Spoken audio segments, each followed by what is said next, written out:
Okay, ma'am. Yes. Next, children, we are going to see the subtitle Gross Domestic Product and its definition.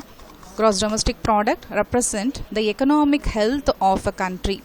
It represents a sum of a country's production, which consists of all purchases of goods and services used by individuals, firms, foreigners, and the governing bodies. Governing bodies means here the government. GDP, the equation of the GDP is given here in a simplest way method, that is GDP equal to C plus I plus G plus X minus M. Method of GDP calculating.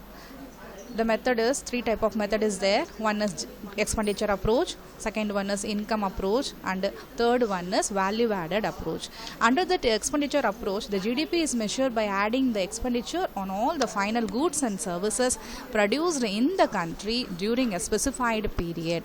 Here I already explained you regarding the specified period means for a single year, especially for example 2017 to 2018 is a annual year of a period, is called a specified period. Second one, the income approach. Through the earning of men and women, we can taking as a calculation of a national income. It is called as the income approach. At the GDP, from the perspective of the earnings of the men and women who are involved in producing the goods and services. The income approach to measuring GDP, that means income. Y means here income. Income, how it can be calculated? Through by the four ways. One is wages plus rent plus interest and profit. This is a way of calculating the income approach. And next is value added method. That means value added approach. A cup of tea served to you in a hotel, for example, is called as final good. The goods used to produce it, tea powder, milk and sugar, are needed. So these the goods are called as intermediate goods, since they form a part of the final good, the cup of tea. So already I explained you regarding this. The intermediate good means what? In here the photograph is clearly explain you. Powder plus milk plus sugar is the three of these items are called as intermediate goods. These three goods given a result of final is called as a tea, a cup of tea we taken as an example. So through by valuing these intermediate goods, that means the factors of production is called along with the final good. The final good is taken as a GNP here. So value added method also used to measure of GDP.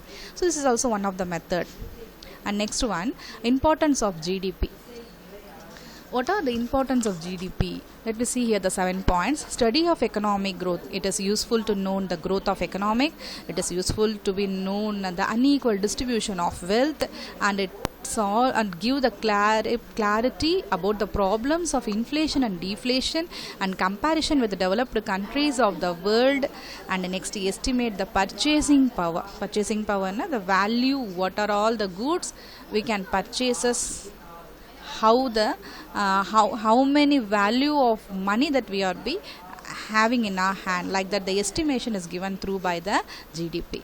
And the public sector is also getting the use by of this GDP. And seventh one is guide to economic planning.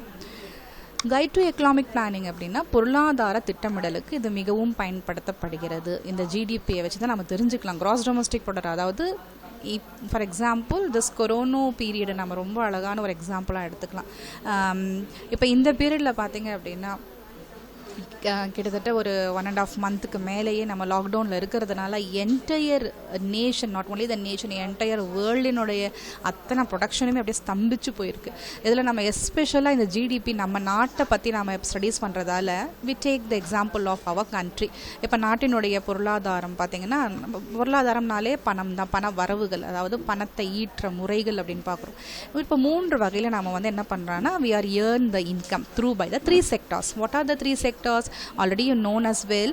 The three sectors are, one is primary sector is called as agriculture sector, and the second one is industrial sector, and the third one is tertiary sector or service sector அப்படின்னு சொல்கிறோம். So இந்த sectors மூலமாக வரக்கூடிய உற்பத்திகள், அதாவது அந்த உற்பத்தியினுடைய மதிப்புகள் தான் இங்கே வந்து என்னவாக இருக்கும், ஒரு நாட்டினுடைய பொருளாதாரமாக இருக்கும்.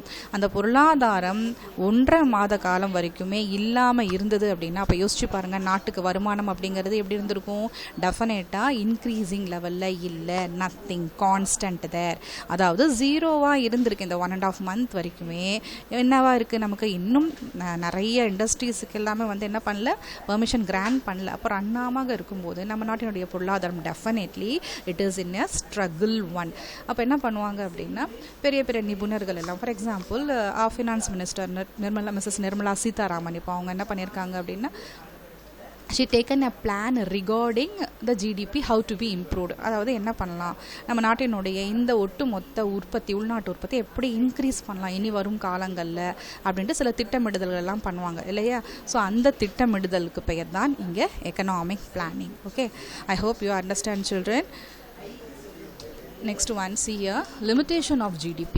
ஜிடிபிக்கு சில லிமிட்டேஷன்ஸ் இருக்குது, சில கட்டுப்பாடுகள். அதாவது இந்த ஜிடிபியிலால் எத்தனையோ பயன்கள் இருந்தாலும் இதுக்குன்ட்டு சில அப்போசிஷனான ஒர்க்கும் இருக்கும். அதாவது பார்த்திங்கன்னா இதுக்கு ஆப்போசிட்டாக செய்யக்கூடியது சில விஷயங்களை அது கணக்கில் எடுத்துக்காதான். அதெல்லாம் என்ன அப்படின்னு பார்க்கும்போது ஒரு 4 இம்பார்ட்டன்ட் பாயிண்ட்டை இங்கே சொல்கிறாங்க. ஒன்று வந்து several important goods and services are left out of the GDP. என்ன அப்படின்னு பார்த்தீங்கன்னா, சர்வீசஸ் ஆஃப் பேரண்ட். இன்னும் பார்த்திங்கன்னா ஒரு நல்ல ஒரு எக்ஸாம்பிளாக நம்ம சொல்லும்போது, இப்போ mother she serve to her child. இப்போது மதர் வந்து ஒரு குழந்தைக்கு வந்து உணவு ஊட்டுறது, இந்த கேர் எடுத்துக்கிறது, ஹெல்த் கேர் எடுத்துக்கிறது எல்லாமே இப்போ பார்க்குறாங்க அப்படின்னா, அப்போ வந்து அதுக்கெல்லாமே வந்து நம்ம எந்த விதத்துலேயுமே வந்து ஒரு கூலியை கொடுக்கறதில்ல. அந்த சர்வீஸுக்கு, அம்மாவுடைய அந்த உன்னதமான பணிக்கு நம்ம எதுவுமே வந்து என்ன பண்ணுறதில்ல, இந்தாங்க இன்றைக்கி இந்த பணிக்கு இதான் இன்றைக்கான வேஜ் அப்படின்னு சொல்லி கொடுக்கறதில்ல. ஆனால் இதே ஒரு சர்வெண்ட்டு, ஒரு மெய்டு வந்து ஒரு நாளைக்கு நம்ம வீட்டுக்கு வந்து குழந்தைய பார்த்துட்டு ஹெல்ப் பண்ணுறாங்க அப்படின்னா, but she got a wage for that one day. So இதுதான் வந்து இப்போ பேரண்ட்டினுடைய சர்வீசஸை இங்கே அந்த வேஜை நம்ம இங்கே ஜிடிபியில் கணக்கில் எடுத்துக்காமல் போகிறதும் வந்து நம்ம ஜிடிபிக்கு ஒரு கிளியர் கட்டான ஒரு என்ன கொடுக்கல, ஒரு மெசேஜை கொடுக்காமல் இருக்கிறதுக்கு இதுவும் ஒரு ரீசனாக இருக்குது அப்படிங்கிறாங்க. தெரியுதா? So this is missing here in this GDP because it is not sold in the market. பேரண்ட்ஸோடைய லவ்வோ பேரண்ட்ஸோடைய சர்வீசஸோ என்ன பண்ண மாட்டாங்க, ஒரு மார்க்கெட்டில் எங்கேயுமே வந்து விற்க மாட்டாங்க யாருமே. அது காலங்காலமாக எல்லா நாடுகளையும் இருக்கிறது தான். என்ன பண்ண மாட்டாங்க, அன்னையினுடைய உண்மையான அந்த அன்பை வந்து விலை போகாது. தெரியுதா? சரி, next one, GDP measures only quantity but not quality. நல்லா கவனி, குவான்டிட்டி குவாலிட்டி 2 வார்த்தைகள் இருக்குது இதில். குவான்டிட்டி அப்படின்னா எண்ணிக்கைகள், குவாலிட்டி அப்படின்னா தரம். ஜிடிபியில் வெறும் எண்ணிக்கையை தான் வந்து இம்பார்ட்டன்ஸ் கொடுக்குது. நம்ம எவ்வளோ உற்பத்தி பண்ணுறோம், நமக்கு எவ்வளோ உற்பத்தியில் எவ்வளோ வரும் அப்படிங்கிறதான் பார்க்குறோமே ஒழிய நம்ம நல்லபடியாக உற்பத்தி பண்ணியிருக்கோமா, தரமானதாக இருக்கா அப்படிங்கிற அந்த மெத்தடை இந்த ஜிடிபி கால்குலேட் பண்ணுறது மிஸ் பண்ணிடுமா. And next one, GDP does not tell us about the way income is distributed in the country. இன்னும் அதில் ஜிடிபியோடைய ஒரு கிளியரான ஒரு இது இருக்காது, கிளாரிஃபையான ஒரு மெசேஜ் இருக்காது. எதை பற்றினா, இன்கம் எவ்வளோ டிஸ்ட்ரிபியூட் ஆகிருக்கு, நாட்டுக்குள்ளார எப்படி வருமானங்கள் பகிர்ந்தளிக்கப்பட்டிருக்கு அப்படின்லாம் சொல்ல முடியாது அப்படிங்கிறாங்க. அடுத்தது 4th one, the GDP does not tell us about the kind of life people are living. மக்கள் எந்த மாதிரியான தரத்தில் வாழ்கிறாங்க, ஒரு ஸ்டாண்டர்ட் ஆஃப் லிவிங், அவங்களுடைய வாழ்க்கை தரம் நல்லா இருக்கா அப்படிங்கிற அந்த விஷயத்தை ஜிடிபி வந்து இங்கே சொல்ல மறந்துடும். And next see the subtitle, estimation of GDP. ஜிடிபியினுடைய எஸ்டிமேஷன் எப்படி நாம் பார்க்கலாம் அப்படின்னா, த சென்ட்ரல் யார் இந்த ஜிடிபிக்கு எஸ்டிமேஷன் கொடுக்குறாங்க, இந்த வேலையை யார் செய்யுது அப்படின்னு பார்க்கும்போது சென்ட்ரல் ஸ்டாட்டிஸ்டிக்கல் ஆர்கனைசேஷன் அப்படின்னு சொல்லி ஒரு அமைப்பு இந்தியாவில் இருக்குது. Under the ministry of statistical டிபார்ட்மெண்ட்டில் தான் இந்த ஒர்க்கை எடுத்துக்குவாங்க. இந்த டிபார்ட்மெண்ட்டில் தான் இந்த மெசேஜ் எல்லாம் கேதர் பண்ணி ரெக்கார்ட்ஸாக ஹோல்ட் பண்ணுவாங்க. Okay, next see here, composition of gross domestic product. இதில் பார்த்திங்க அப்படின்னா, Indian economy is broadly divided into 3 sectors which contributed which contributed to the GDP, namely agriculture and allied activity, industrial and service sectors. Now, I have already informed you that regarding these three sectors, children, one is primary sector, otherwise it is called as agriculture sector, and the next one is secondary sector, and next it is a tertiary sector. So primary செக்டார்ஸுக்கு வந்து agriculture செக்டார்ன்ட்டு ஒரு பேர் இருக்குது, secondary செக்டாருக்கு industrial செக்டார்ன்ட்டும் சொல்லுவாங்க. அதே மாதிரி tertiary செக்டாருக்கு வந்து பார்த்திங்க அப்படின்னா சர்வீஸ் செக்டார் அப்படின்னு சொல்லி கூட பேர் இருக்குது. Let we see as very detailedly regarding each and every subtitle, children, and see here. Okay. Agriculture based allied activities, production of raw materials such as cattle farm, fishing, mining, forestry, corn, coal, etc. are also undertaken in this category. இந்த கேட்டகரியில் வரக்கூடியது தான் primary sectors. Primary செக்டார்ஸில் தான் அந்த விவசாய சம்மந்தப்பட்ட வேலைகள் எல்லாமே வரும். இந்த கேட்டல் ஃபார்மிங், அப்புறம் கால்நடைகள் வளர்ப்பு, ஃபிஷ்ஷிங்கு, மைனிங்கு, ஃபாரஸ்ட்ரி, கார்ன், கோல், எக்ஸெட்ரா, இந்த க்ரோத் எல்லாமே வந்து அக்ரிகல்ச்சர் செக்டார்ஸ் அப்படிம்பாங்க. செகண்டரி செக்டார்ஸில் என்ன வருது அப்படின்னு பார்க்கும்போது இண்டஸ்ட்ரியல் செக்டார்ஸ், அதுவும் பேசிக்காக பார்த்தீங்க அப்படின்னா large industries and small scale industries அப்படின்னு சொல்லுவாங்க. இந்த லார்ஜ் ஸ்கேல் இண்டஸ்ட்ரீஸ்னால் example we can say iron and steel industries, cotton textile, jute, sugar, cement, paper, petrochemical, automobile, அதுக்கப்புறம் அதர் ஸ்மால் ஸ்கேல் இண்டஸ்ட்ரீஸ் எல்லாமே வந்து செகண்டரி கேட்டகரியில் வரும். ஓகே, நெக்ஸ்ட் டெரிஷரி செக்டார்ஸ் பார்க்கும்போது சர்வீஸ் செக்டார்ஸ் எல்லாம் என்ன அப்படின்னு பார்த்தா அது என்னென்ன வருமானங்கள் ஜிடிபியில் கால்குலேட் பண்ணுறாங்க அப்படின்னு பார்க்கும்போது tertiary sector is known as service sector. It includes government, scientific research, transport, communication, trade, postal and telegraph, banking, education, entertainment, healthcare and information technologies are all come under the category of service sector. Okay. Yes.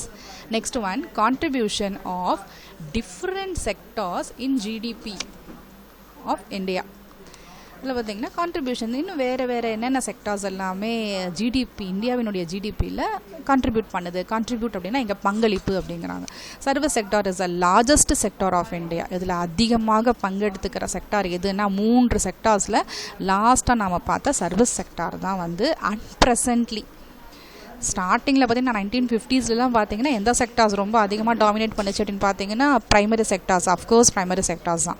அதுக்கு அடுத்ததாகத்தான் 1991க்கு மேலெல்லாம் பார்த்தீங்க அப்படின்னா service sector started to given a lot of importance. Okay, சரி, இந்த service sectors largest sector of India.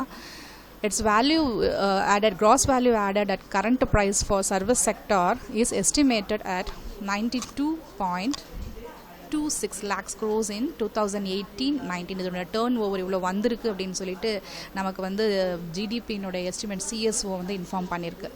Okay, and service sector accounts for 54.40% of total India's GVA. That means GVA means here gross value added of that means 169.61 lakh crores Indian ரூபியினுடைய மதிப்பில் இங்கே வந்து இந்தியாவினுடைய GDP increase ஆகிருக்கு அப்படின்னு சொல்லிட்டு service செக்டாரை பற்றி ஒரு இன்ஃபர்மேஷனை வந்து சிஎஸ்ஓ கொடுத்துருக்கு. CSO means here central statistical organisation. Okay, sector wise contribution on GDP of India ஒரு பிக்சரைஸாக கொடுத்துருக்கான். எதில் இருந்தெல்லாம் வருமானங்கள் வரும் அப்படின்னு பார்க்கும்போது சர்வீஸ் செக்டார்ஸ் மேலே இங்கே கொடுத்துருக்காங்க இல்லையா, அந்த பேங்கிங்லேருந்து வரலாம், டிரான்ஸ்போர்ட்லேருந்து வரலாம், இன்சூரன்ஸ்லேருந்து வரலாம். ஓகே, சர்வீஸ் செக்டார்ஸ் இதெல்லாமே institutions, various kind of institutions ஏர்னிங்லெல்லாம் வரது எல்லாமே பார்த்திங்கன்னா சர்வீஸ் செக்டார்ஸினுடைய earn through by the GDP. அடுத்தது, India is a second larger producer of agriculture product. இதெல்லாம் further information regarding service sector. And next one, India account for 7.39% of total global agriculture output.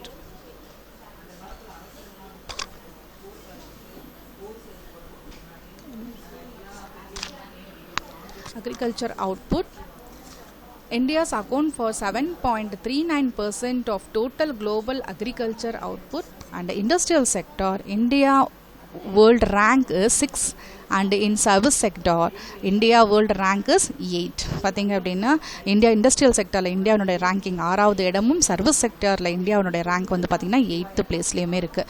So contribution of agriculture sector in India is much higher than world average. Okay, world ஆவரேஜில் இந்தியாவினுடைய இது பார்த்தீங்க அப்படின்னா 6.4% இருக்குது.